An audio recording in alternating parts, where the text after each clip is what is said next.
القصة بتبدأ في المعمل بالدكتور المجنون يونغ جي سو، وهو بيحاول يحقن بنته المتوفية سوين.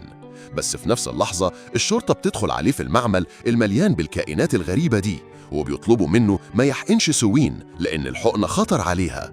بس يونغ جي بيرفض يسمع كلامهم وبيجهز الحقنة.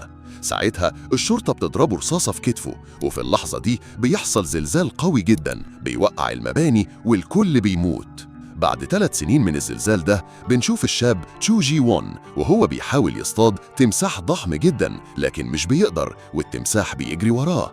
ساعتها بيتدخل نام سان وبيموت التمساح في ثانية. نام سان وتشوجي بياخدوا التمساح على منطقة اسمها البساط، وبيفكروا يبيعوا لحمة التمساح في السوق هناك مقابل أي موارد أساسية زي الهدوم أو المية.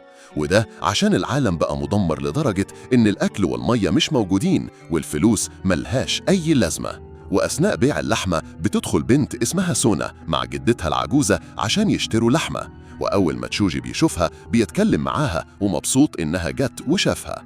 لكن فجأة عصابة قوية بتهجم على المنطقة وبيخطفوا شباب وبنات بالقوة. زعيم العصابة بتعجبه سونا وبيحاول ياخدها، لكن شوجي بيغير عليها وبيخش في صراع مع العصابة كلها. وبيساعده نام سان اللي بنعرف إنه مقاتل وصياد محترف جدا، وده لما بيقاتل زعيم العصابة. وأثناء القتال نام سان بيلاحظ إن زعيم العصابة معاه إجازة مية نقية من منطقة اسمها المباني. بعد ما المعركة بتخلص نام سان وتشوجي بيروحوا على خيمة سونا وجدتها، بس لما بيوصلوا بيلاقوا ناس غريبة بيتكلموا معاهم.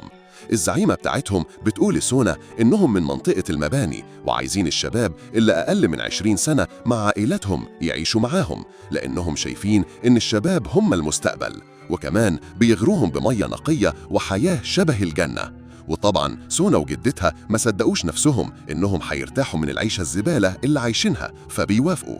بس سونا بتسأل لو ينفع تاخد نام سان وتشوجي معاها. الزعيمة بتقول لها لا، هو مش من عيلتك، فسونا بتضطر تسيبهم وتروح. سونا بتمشي مع الزعيمة وهم ماشيين بالليل جدتها العجوز بتتعب في الطريق، فالظابط اللي معاهم بياخدها هي وراجل مسن عشان يوديهم يستريحوا.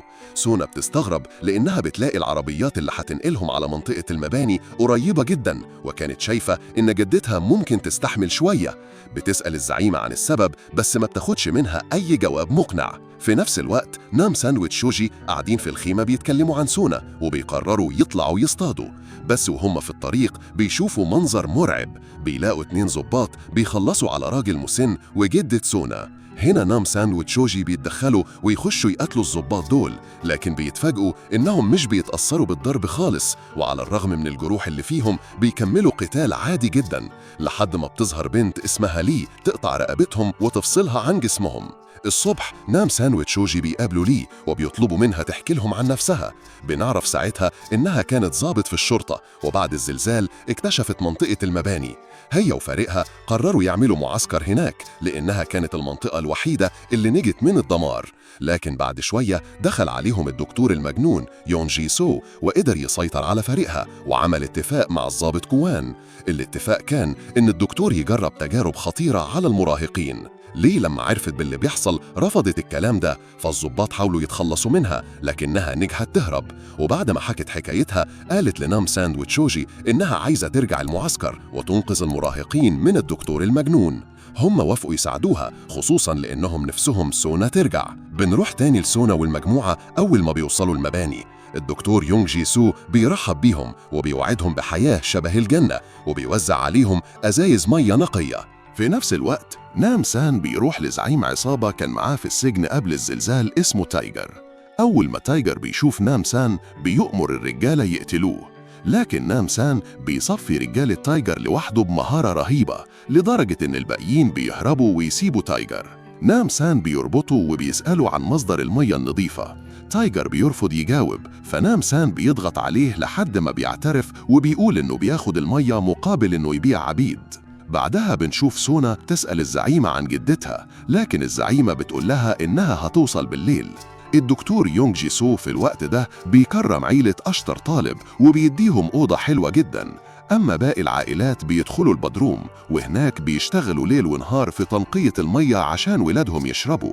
سونا بعدين بتدخل الفصل وبتلاحظ إن كل الطلبة اللي قاعدين عندهم جرح ناحية ودانهم، فجأة الدكتور يونج جي سو بيدخل عليهم ويقول لهم انتوا المستقبل، وبيوزع عليهم إزازات مية. سونا بتسأله عن جدتها، فيرد ويقول لها إنها تعبت في الطريق ومحتاجة أيام عشان تتحسن، ويديلها إزازة مية تشرب منها.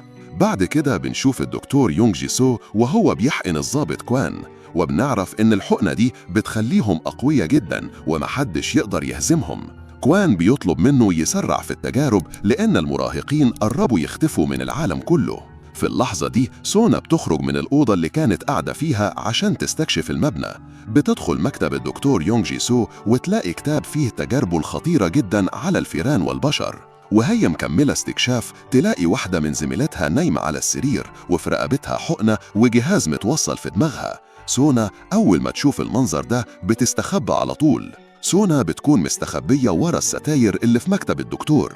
وفي نفس الوقت الدكتور يونج جي سو بينزل البدروم لما بيعرف إن في خناقة تحت عشان العائلات عايزة تشوف عيالها، وده ضد قوانين المنطقة اللي بتمنع العائلات تعيش مع ولادهم. الدكتور بيحاول يهدي الموقف وبياخد عيلة من العائلات دي يوريهم بنتهم في المكتب. لما بيوصلوا الدكتور بيعرفهم إنه بيشتغل على اختراع هيخليه يرجع بنته من الموت في أي لحظة، وبيوريهم جزء من جسمها وقلبها وهو لسه بينبض. العيلة بتتجنن من الرعب على بنتهم، لكن الدكتور بيصفيهم قبل حتى ما يلحقوا يتكلموا. وهنا بيلاحظ إن سونا مستخبية ورا الستاير، فبيبتسم ابتسامة شريرة جدا. بعدها بيجيب مكان زميلتها اللي ماتت وبيقطع جزء من رقبتها عشان يزرع الحقنة فيه. بعد كده بنشوف نام سان مع تايجر عند بوابة منطقة المباني. تايجر بيقول للأمن إنه جايب عبيد مقابل المية، لكن الأمن بيشك فيه. في اللحظة دي نام سان بيتدخل ويقتحم المكان بالعربية وبيحصل قتال شرس جدا. هما الثلاثة بينزلوا لسجن المبنى، وهناك بيلاقوا الناس اتحولوا لزومبي، وده يا صديقي كان مكان التجارب الفاشلة، بس بيقدروا يهربوا من السجن. تشو جي بيقابل زعيمة المجموعة وبتطلب منها توصله عند سونا. وفي نفس الوقت نام سان بيواجه الضابط كوان، وبعد معركة كبيرة بينهم نام سان بيفصل دماغ كوان عن جسمه. بنرجع للدكتور يونج جي سو اللي بيحقن نفسه، لكن فجأة بيجيله مرض. سونا بتواجهه وتقول له إنها ما شربتش من المية اللي بيوزعها من ساعة ما وصلت، لأنها شكت إنه بيحط فيها مخدر يسيطر بيها على المراهقين عشان يستغل الخلايا في دماغهم ويحقن نفسه بيها. وهي بتتكلم تشو والزعيمة بيدخلوا، لكن الدكتور بيرمي قنبلة عليهم وبيجري. لحسن الحظ تشو بينقذ سونا من الانفجار. بعد كده الدكتور بيواجه الناس، لكن كلهم بيتلموا عليه ويدوله علقة محترمة، فيقوم يمسك سلاح ويصفي كل اللي حواليه. وفجأة يضرب طلقة بالغلط على الشنطة اللي فيها جسم بنته، ولما بيفتح الشنطة يلاقي قلبه وقف. ساعتها بيعرف إنه ضيع سنين عمره على الفاضي وفشل في كل اللي عمله. ولما بيشوف سونا قدامه بيحاول يضربها بالنار، لكن نام سان بيتدخل ويقتله، لأن سونا فكرته ببنته اللي معرفش ينقذها يوم الزلزال. بيقدر ينقذ سونا، وفي الآخر المطر بينزل، وأخيراً الحياة بترجع تاني. ولحد هنا بيكون انتهى الفيلم. بتمنى يكون الملخص عجبك. سلام.